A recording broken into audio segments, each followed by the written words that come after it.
Are you looking forward to logging into Among Us on a device?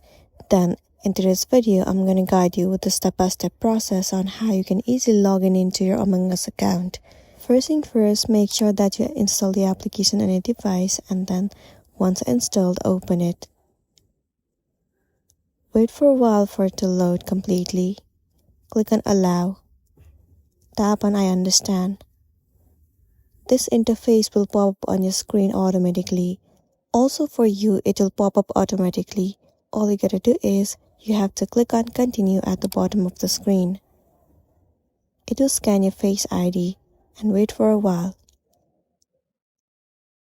Now you will need to verify your age. You need to enter the date of birth. Once you have entered all the informations, click on Submit right over here.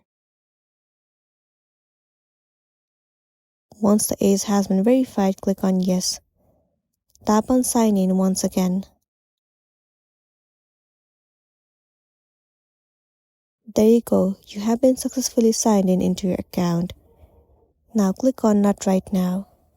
So that's the end of the video, and this is simply how you can log in into Among Us. If this video helped you, give it a like and check out our next tutorial. Thank you.